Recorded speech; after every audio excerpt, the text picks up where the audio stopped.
No hace falta otro milagro para en ti poder creer.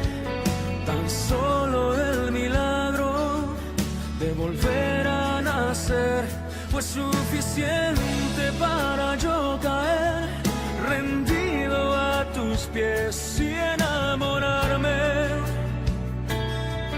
del Dios que me creó para amarme. Enseñanzas que están en la palabra de Dios, que en muchas oportunidades, porque las leemos como una historia, las dejamos de analizar y pierden trascendencia, la trascendencia que debería tener siempre. Toda la enseñanza es útil para nosotros, para redarguirnos, para administrar también la fe nuestra y hacer que crezcamos en armonía con el Señor. Y en Marcos 10, al de 46 al 52, hay un periodo, es decir, hay un espacio de una historia que me ha hecho recuerdo a un periodo de mi infancia, cuando vivíamos nosotros entre Obrajes y Altobrajes. Ahí cerca había un instituto de rehabilitación de personas con ciertas discapacidades. Y en esa experiencia de vivir ahí, éramos adolescentes, traviesos y andábamos corriendo por todo lado. Pudimos aprender muchas cosas de las personas que estaban privadas de la visión, quiere decir de los ciegos. Y lo primero que aprendimos es a apreciar el don de la vista. Realmente cuando los vemos a esos hombres que están afectados, hombres y mujeres, afectados con la falta de visión, recién te das cuenta lo importante que son tus ojos.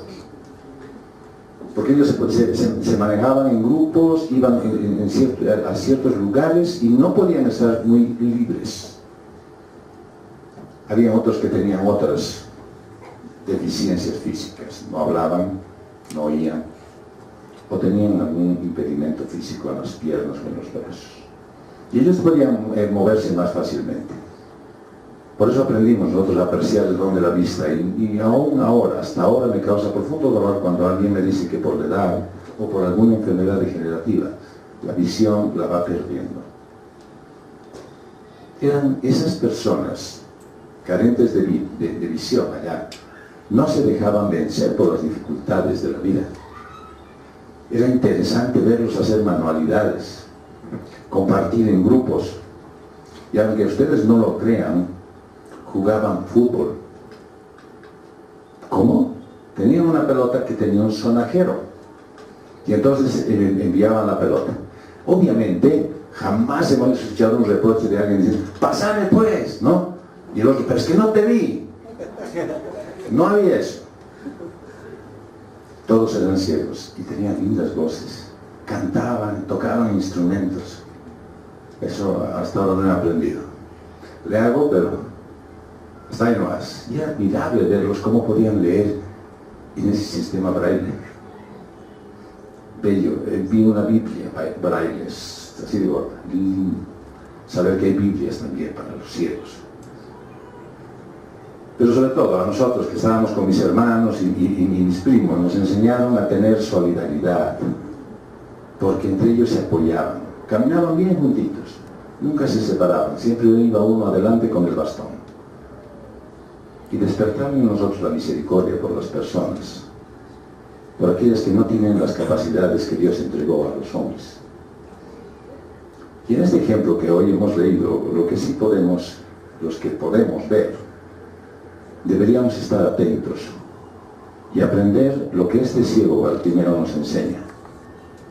Y la pregunta podría ser, ¿qué nos hace ver el ciego? Y lo primero que nos hace ver es la realidad de las personas. O sea, ¿cómo estamos en realidad? ¿Cómo son las personas en este mundo?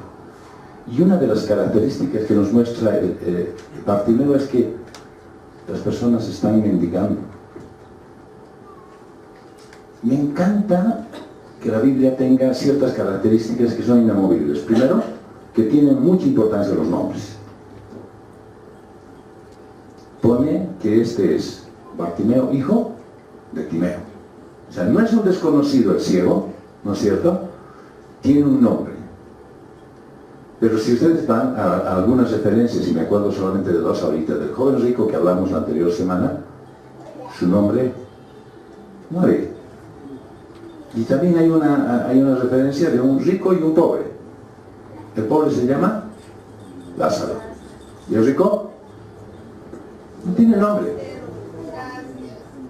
La Biblia es así. Te identifica a las personas que son importantes para Dios.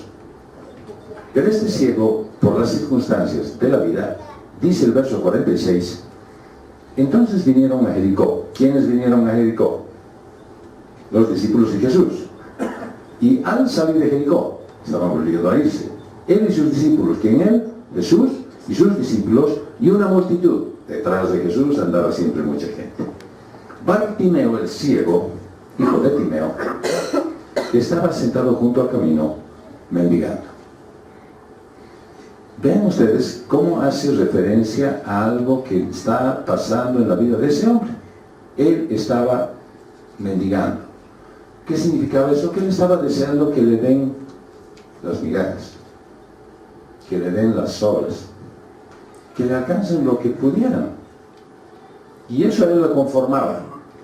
Eso para él estaba bien.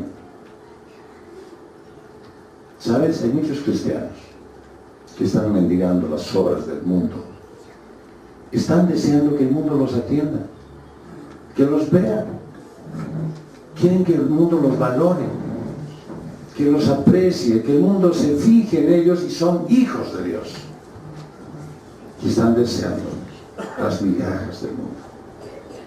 Prefieren buscar las posesiones terrenales. Sí, hay que hacerse de esto, hay que hacerse del otro, no dejaremos de tener aquello. Pero dice el Señor que aquellas cosas se destruyen.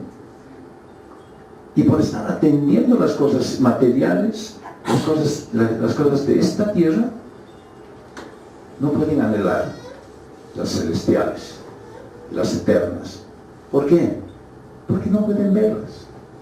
Porque están simplemente con su vista atentos a mirar las cosas que pueden tocar, las cosas que les van a causar placer, las cosas que pueden disfrutar, cuando en realidad la eternidad está allí abierta, esperando mostrarse con toda su suficiencia, y para que nosotros la pensemos y digamos dónde vamos a estar toda la eternidad. ¿Cómo más nos muestra el ciego Bartimeo la realidad de las personas que están ciegos? Pablo ya lo había manifestado en la segunda carta a los Corintios. Dice, pero si nuestro evangelio está aún encubierto, entre los que se pierden está encubierto, en los cuales el Dios de este siglo cegó el entendimiento de los incrédulos. ¿Quién es el Dios de este siglo? El diablo. Para que no les resplandezca la luz del evangelio, de la gloria de Cristo, el cual es la imagen de Dios. Están cegados por el diablo y no entienden lo que dice el Espíritu de Dios. No pueden ver. No quieren aprender el mensaje de Jesús y por lo tanto quedan ciegos. No están atentos a lo que está sucediendo en su propia vida acerca de la que Dios ya dio referencia de que iba a suceder. No ven con claridad por dónde van a ir. Escuchan a Jesús. Probablemente van a las iglesias. Están atentos a un mensaje que se está dando. Pero no pueden ver la obra de Jesús en sus propias vidas. Porque están ciegos. No pueden ver, por más que les dicen, hay gente que se sana de enfermedades terminales. Eso no lo pueden ver, porque están entretenidos en otras cosas. Y por no leer la Biblia, no ven las promesas y dejan las oportunidades pasar y no pueden glorificar a Dios. En ese contexto, muchos cristianos aún todavía están sufriendo las características de vivir una vida completamente entregada al mundo terrenal. Están viviendo como carnales. cuando deberían estar viviendo como espirituales. Pero es que dice, pero pastor, si yo voy a las reuniones que hacen ustedes cada vez, ¿no es cierto? Yo asisto al culto y estoy atento, y de repente cuando no voy usted me manda el mensaje por el internet. Pero nunca más están teniendo un contacto personal con el Señor. Vienen porque les gusta el protocolo. Vienen porque es satisfactorio estar alrededor de otros hermanos que además lo abracen y lo quieren. El problema es cuánto de contacto tú tienes con la palabra de Dios y cuánta de cercanía tú tienes a ese único que puede hacer que tu vida realmente sea transformada.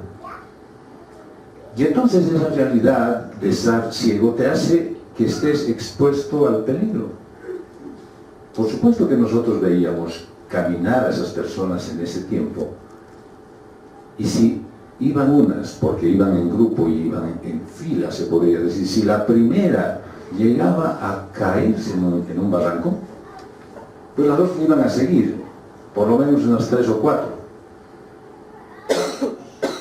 Un ciego puede ser atropellado porque no puede ver la llegada de un auto. Por eso antes de cruzar una esquina se ensola su bastón y quiere que la gente le ayude. No se animan a cruzar. Y pueden perderse. ¿Qué tal si un ciego saliera a caminar en la noche? Y se dice, pero pastor, que es ciego, para él es lo mismo del día y de la noche.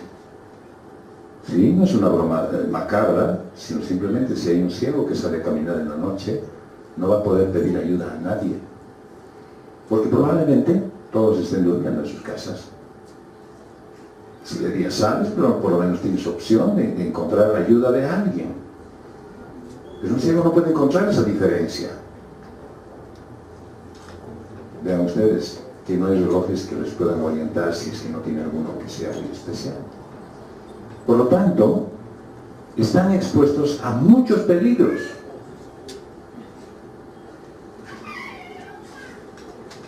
Pero también hay un peligro que puede ser provocado por uno mismo. Y Pedro nos lo advierte y dice, y si invocáis por Padre a aquel que sin excepción de personas juzga según la obra de cada uno, conducíos en temor todo el tiempo de vuestra peregrinación. Te está diciendo, si tú reconoces que hay un Dios, y ese Dios te acepta a ti y a los demás sin hacer ningún tipo de discriminación, pero juzga según lo que están haciendo, entonces, por favor, condúcete como es digno del llamamiento que tienes todo el tiempo mientras estés acá en esta tierra. Sabiendo, dice Pedro, que fuiste rescatado de vuestra vana manera de vivir. Quiere decir que tú, cristiano, fuiste sacado de un formato en el que tenías una forma y manera de vivir que era muy acorde y muy aceptable para el mundo. Tú has sido retirado de eso y entonces deberías vivir de esa manera, la cual recibisteis de vuestros padres, o sea, de herencia tenemos una manera vana de vivir, y no con cosas corruptibles como oro o plata, sino con la sangre preciosa de Cristo. ¿Sabes? Es necesario que tú te pongas a pensar qué clase de vida estás viviendo. De repente estás viviendo una vida de ciego, en el que solamente estás mirando las cosas que se te presentan agradables a tus ojos. Y entonces te puede decir este ciego Bartimeo, que ahora está siendo el profesor nuestro, que hay un peligro más. Y en Apocalipsis 21, versos 7 al 8 dice, el que venciere, ¿y qué significa vencer? Significa estar junto, sin apartarse, sin separarse del Señor Jesús, heredará todas las cosas, y yo seré su Dios, y él será mi hijo. Si al llamamiento que tú has tenido como cristiano le has agregado la obediencia, estar junto a Él, entonces Él será tu Dios y tú serás su hijo. Pero los cobardes, entiéndase, los que no quieren vivir de acuerdo a lo que manda el Evangelio, los incrédulos, los que no creen lo que manda el Evangelio, los abominables y los homicidas, los que hacen perversidades, los fornicarios y hechiceros, los idólatras y todos los mentirosos, tendrán su parte en el lago que arde con fuego y azufre, que es la muerte segunda. Entonces están expuestos a pasar la eternidad en el infierno sin ser salvos, sin jamás haber reconocido la obra perfecta de Jesús, o creyendo ser cristianos engañados por una religión. He estado leyendo últimamente mucho y escuchando muchas prédicas acerca de cuán bien está utilizando el diablo últimamente todas las religiones que han sido instauradas en las iglesias y en los países. Y verdaderamente es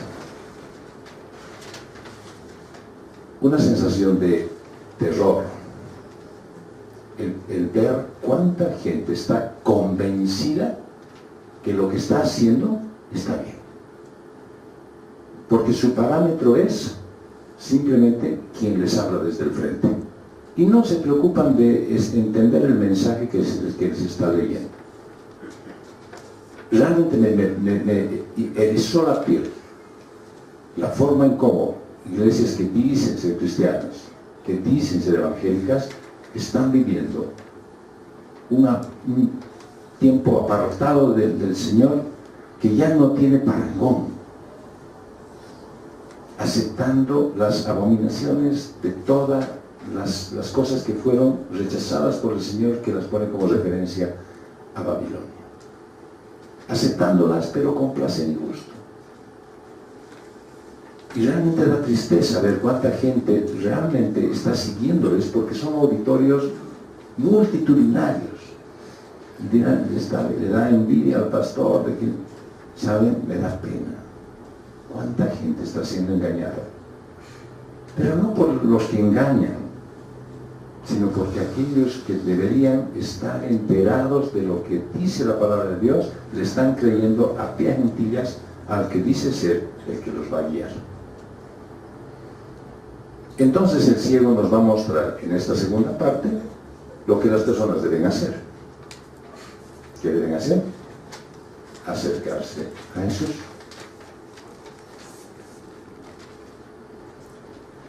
Que Jesús nos dijo a través del Evangelio de Juan: yo soy la vid. Yo soy la vid, no solamente para nosotros de repente que vivimos acá en La Paz. Para los tarijeños la vid tiene una gran importancia porque es un poco el medio de vida y del sustento de la región. Y además es lo que produce, digamos, la parte económica.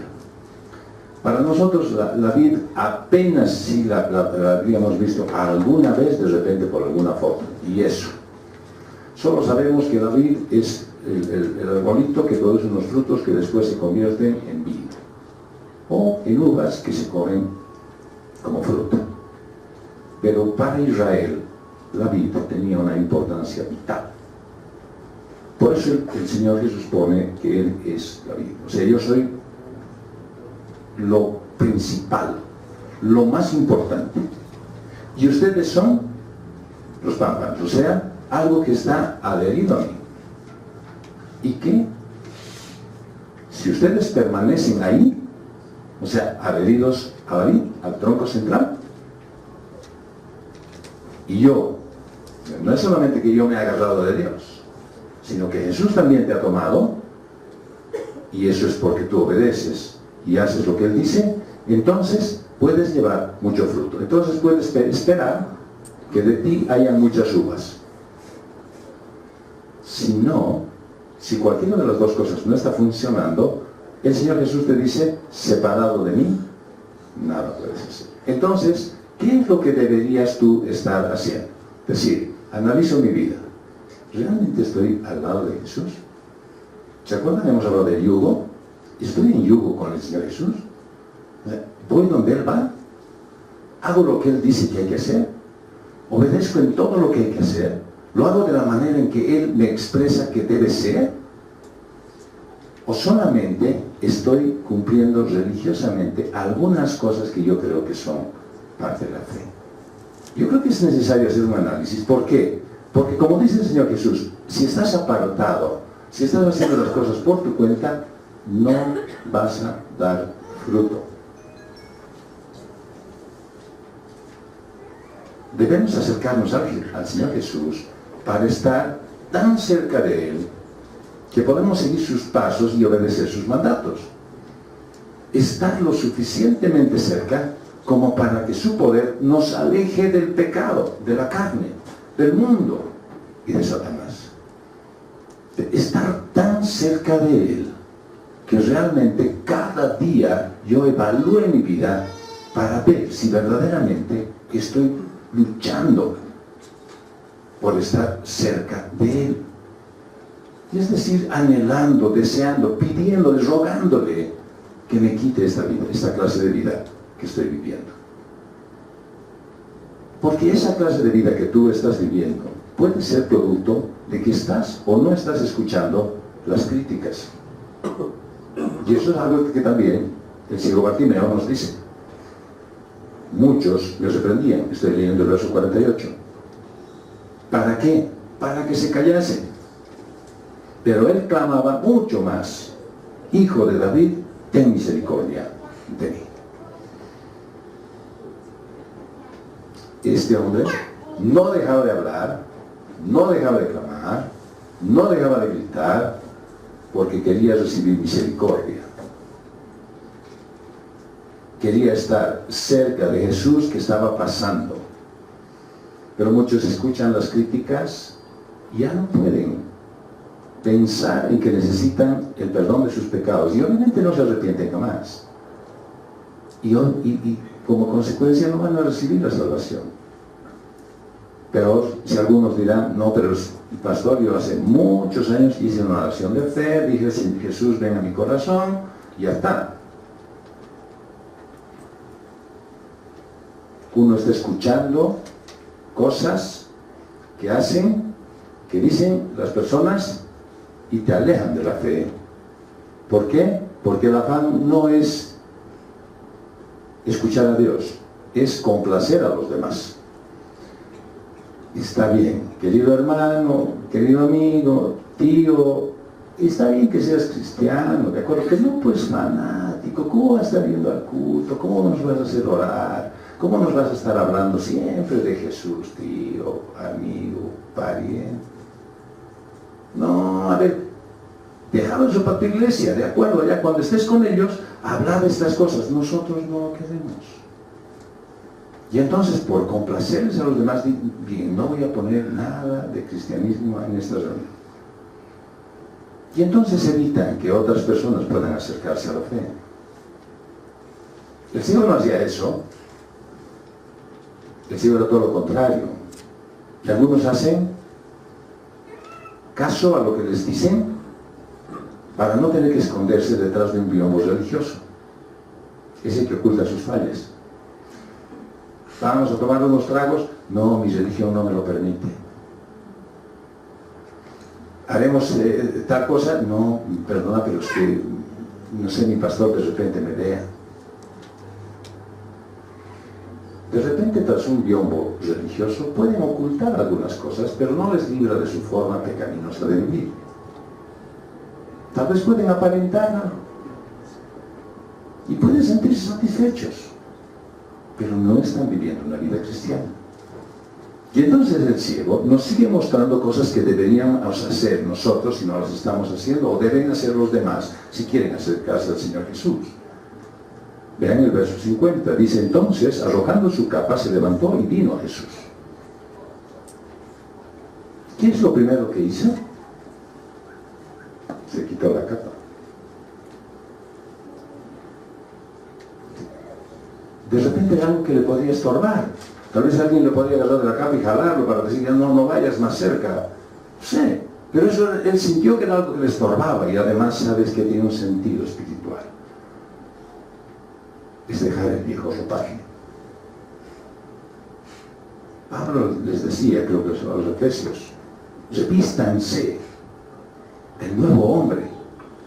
Pero obviamente cualquiera de nosotros puede entender que si está con una ropa vieja y además maloliente, jamás se le va a ocurrir ir no sé, a la boutique, comprarse un vestido y ponérselo encima de esa ropa vieja.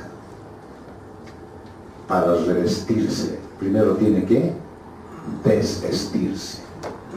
Tiene que quitarse esas cosas que tiene de su vida pasada, dejar lo viejo. Pero también dice el relato que respondiendo Jesús le dijo, ¿qué quieres que te haga? Y el ciego le dijo en el verso 51, Maestro, que recobre la vista. Hoy día en la enseñanza del estudio bíblico explicaba en el libro de los Hechos que había un mendigo también. Y él pregunta, ¿qué puedo hacer por ti? Pero no había que le podría dar Pedro. Pero dice, yo no tengo ni oro ni plata, que eso seguramente es lo que tú quieres, pero lo que tengo te doy. ¿Sabes? Nosotros tenemos que dejar de pensar con límites. En el momento que el ciego habla, y en el momento que Jesús, en el verso 49, se detiene y le escucha, debes saber que ese momento está hablando con el Creador Todopoderoso.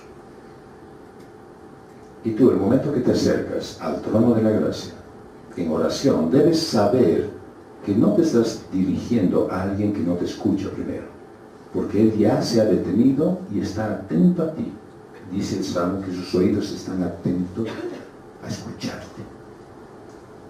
Y tú deberías decirle a Él, con sinceridad, exactamente todo lo que tiene que ser. En un testimonio que daba el hermano Tito el día viernes, decía que él estaba dentro de sus planes dejar la mina. No es que él sea el minero, trabajaba allí, y venir acá a La Paz, y le dijo al Señor, quiero primero que me lleves a La Paz, y segundo, quiero enseñar. Específico. El Señor crees que le esperó, al día siguiente le estaban dando su memo para que se vaya a La Paz. Y al posterior día le estaban dando su memo para que se incorpore a la universidad. ¿Sabes? El Señor lo hace de manera perfecta. Porque Él ha puesto en el corazón de sus hijos el que le pidan las cosas de acuerdo a su voluntad. Pero nosotros a veces decimos, no, pero no le pediré todo. No hay nada que de repente lo voy a molestar. El ciego nos enseña, ¿no es cierto?, según el verso 52, le dijo Jesús, vete, tu fe te ha salvado, y enseguida recobró la vista y seguía a Jesús en el camino. Debía dejar lo que le estorbaba al ciego. ¿Y sabes qué era lo que le estorbaba a él? Su ceguera. Y no que la dejó, sino que el Señor se la quitó. Y nosotros también deberíamos dejar la comodidad de la seguridad de la salvación. Nuestra comodidad es, ya soy salvo, perfecto, espero nomás la venida del Señor. Cuando venga, me avisa. ¿Sabes? Debes empezar a vivir una vida de entrega total a Jesús y a su obra. Pero, ¿y dónde dice eso? El ciego dice que seguía a Jesús en el camino. ¿Por qué no se quedó pidiendo limosna? ¿Por qué no se quedó todavía si tenía su puestito? Nosotros seguramente nos cuesta conseguir un puesto en la calle, ¿no? A los gremialistas no se moverían. No, aquí estaba bien, yo aquí siempre estaba, no quiero que ya me conocen. Aquí me van a traer las limosnas. Pero ya estás viendo. No importa, igual prefiero las limosnas. ¿Sabes? Tienes que salir de tu comodidad. Si el Señor te está moviendo, Él tiene la razón. Si el Señor no quiere que estés allí donde estás, Él sabe por qué. Y entonces el ciego nos va a mostrar una tercera cosa, que es las bendiciones que podemos recibir. Y para eso tenemos que tener contacto directo con el Creador. Dice el verso 49. Jesús, deteniéndose, mandó llamar. El Creador del universo se detuvo y estaba atento para escuchar. Eso hace en este tiempo también con todo aquel que le busca. Eso está haciendo y le dice, y le llamaron al ciego diciéndole, ten confianza, levántate, te llama. Yo quisiera que tú fueras, porque antes de eso decían que al ciego lo querían hacer callar, pero alguien hubo en medio de la multitud y no se lo reconoce, que dice, anda, el Señor te está llamando. Y si alguien a ti viene y te dice, ¿sabes qué? Estoy pasándolas mal, tengo una vida infeliz, realmente no me llevo bien con mi pareja, estoy sufriendo por esto, que tengo enfermedades, y vos le dices, no, tienes que buscar a Jesús. Y él te dice, sí, ¿cómo es eso? Anda pues a la iglesia, el pastor te va a explicar. ¿Sabes? Tú tienes que ser ese anónimo que está en medio de la multitud para decirle, vamos, anda, con confianza, yo te acompaño. Hacer seguimiento a esa persona. No esperar que vuelva todo destrozado a presentarse otra vez a tu vida y decir, ¿sabes qué? Mi vida sigue siendo un desastre, casi me he matado ayer. Tienes que preocuparte por los demás. Alguien tuvo misericordia de ese ciego y le dijo, anda, anda, no dejes que esta multitud te impida llegar. Y respondiendo en el versículo 21, Jesús le dijo, ¿qué quieres que te haga? El Señor escucha la oración de un corazón arrepentido. Aunque nuestras oraciones sean equivocadas, vean en su petición el que le pide, dale la vista. Pero Él, sin embargo, le da mucho más, que da la vida eterna. ¿Sí? ¿Dónde dice eso, pastor? Porque ahora me gusta que me están mandando mensajes y me dicen, ¿y dónde dice eso, pastor? ¿Y dónde en la Biblia está tal asunto? Y me parece lindo que así sea, porque por lo menos yo solamente les mando versículos y ya no les explico. Y entonces tienen que leer y atenérselas. Dice, tu fe te ha salvado. El ciego recibió sanidad y salvación. Puede ser tú un ciego ahorita que está solamente pidiendo, Señor, muéstrame qué cosa tengo que hacer. Cuando en realidad debería estar pidiéndole, Señor, hazme vivir como un hijo tuyo, para que haga todo lo que tengo que hacer. Entonces vas a poder apropiarte de todas sus promesas y vivir y recibir su cuidado y protección divina. ¿Qué bendiciones más podemos tener a través del pasaje que nos muestra Bartimeo? Ser transformados. En el verso 52 dice, ve, tu fe te ha salvado. Enseguida recobró la vista y seguía a Jesús en el camino. Cuando lo leemos así parece que, bueno, qué bien habla. ¿Sabes lo que ha pasado? Era ciego. Ese hombre no veía. Se chocaba, cuando estaba caminando, chocaba con las cosas. Se tropezaba, se caía. Le ponían un plato de comida y tenía que estar adivinando por el olor. O de repente por el sabor. Pero no podía ver algo que le satisfaga antes de poder comer. No podía ver los eventos de lo que estaba pasando. No podía ver el amanecer. Y solamente sentía el frío del anochecer y no podía ver la luna. Esa era la condición de ese hombre. Estaba ciego. Recobró la vista y su vida dio un vuelco. Ahora veía. ¿Sabes? Podía valerse por sí mismo. Nunca más poder tener que recurrir a los libros de autoayuda, a la metafísica, a la regresión. Nunca más tener que estar sufriendo y mendigando las cosas que algunos autores escriben solamente por vender sus ideas. ¿Y sabes qué más puede pasar con ese ciego? Que puede ayudar a otros ciegos. ¿No te has visto vos identificado en alguno de tus amigos cuando se acerca y te pide ayuda? Y vos lo miras con tristeza y dices, yo era así. Yo era igual que tú. Pero yo ahora tengo esperanza. Y tú no. Quisiera que tengas esperanza. Quisiera que tengas la misma vida que tengo yo. ¿Acaso no puedes ayudar a otro ciego? ¿Sabes? Nunca más volvería a ser el mismo de antes. Nunca más volvería a tener las mismas dificultades que tenía como cuando era ciego. Era nuevo. Tan nuevo que podríamos entender lo que Pablo dijo a los corintios. De modo que si alguno está en Cristo, nueva criatura es. Las cosas viejas pasaron. He aquí, todas son hechas nuevas.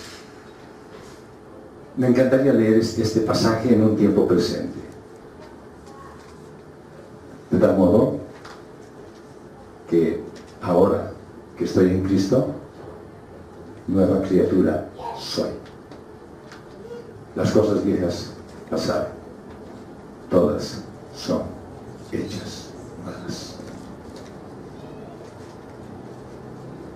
Realmente tú puedes sentir que todo es nuevo. Nuevas relaciones, nuevas metas, nuevas prioridades, todo bajo el amparo del Espíritu Santo. ¿Tú puedes realmente notar el cambio en tu vida? ¿O sigues viviendo la misma que estabas viviendo? No, pero hice la oración y después sigue siendo lo mismo.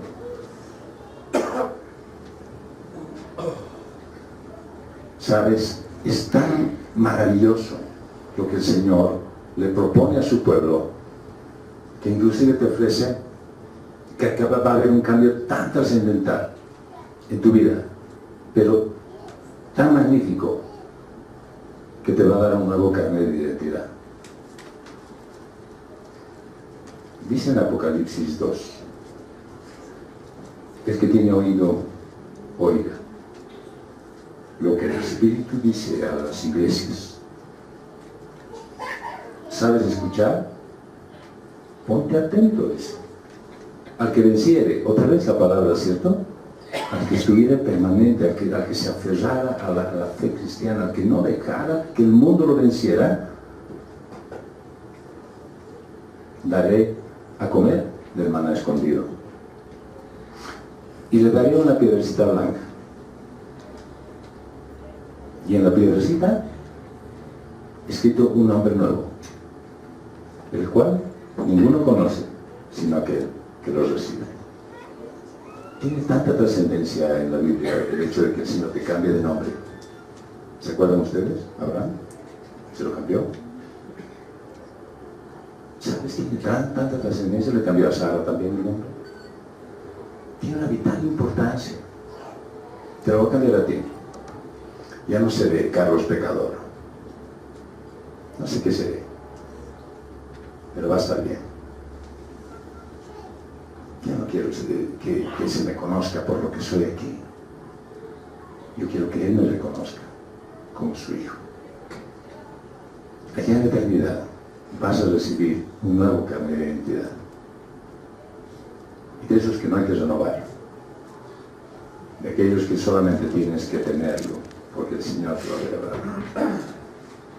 Pero también hay otra bendición más que vas a recibir. Y es verdaderamente recibir el Espíritu Santo. Y desde el momento en que recibes el Espíritu Santo, tu vida tiene que haber cambiado. Y tiene que cambiar para quienes no lo han recibido aún. Dejas de tener la dirección equivocada por el resto de tu vida. Nunca más volver a equivocarte si es que sigues su guía. Nunca más volver a temer el resultado de las cosas si las haces conforme a su voluntad. Nunca más estar triste porque no salió como tú querías, sino más bien gozarse porque salió como Él lo había previsto. Y vas a recibir su Espíritu para entender todo el mensaje de Dios y saber cómo aplicarlo en la actualidad y vivir el Evangelio.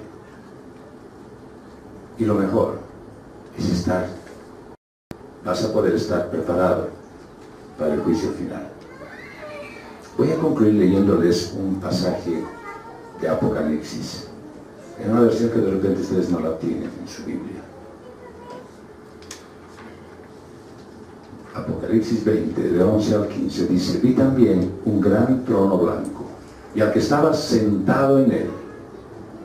De su presencia huyeron la tierra y el cielo, y no se volvió a hallar su lugar. Vi entonces de pie ante Dios. ¿Quién estaba sentado en el trono? Dios. ¿Quién estaba ahora delante de él? Los muertos, grandes y pequeños. Unos libros fueron abiertos, y después otro más, que es el libro de la vida. Los muertos fueron juzgados conforme a sus obras y conforme a lo que estaba anotado en los libros. Vean ustedes cómo la conciencia del hombre es: lo que se ve se anota, lo que estás haciendo se está anotando, lo que estás dejando de hacer también, lo que ahora sabes que tienes que hacer y no lo haces, eso se está anotando. Algunos van a tener el libro de lo que no existe, va a ser durante varias horas, pero sabes que el Señor te va a juzgar por eso.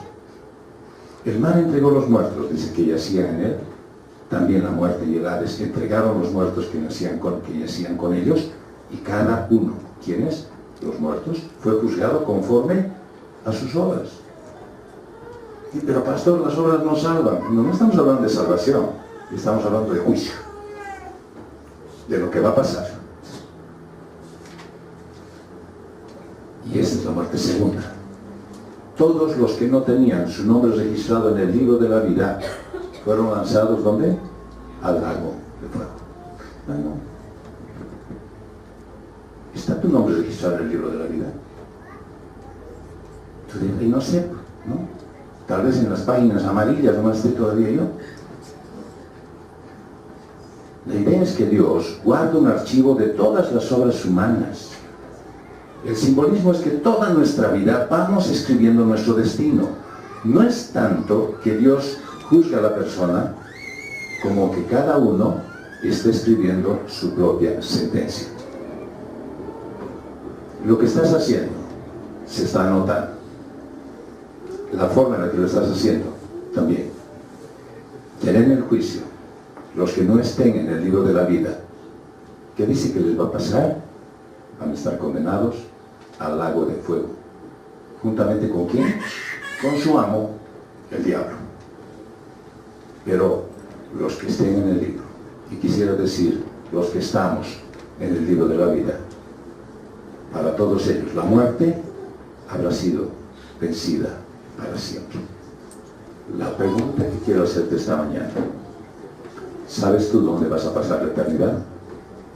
No hay varios lugares. No es una oferta turística de muchos combos. Allá en el fuego eterno, o en la gloria de Dios. Fue una realización de Comunidad Cristiana de Restauración.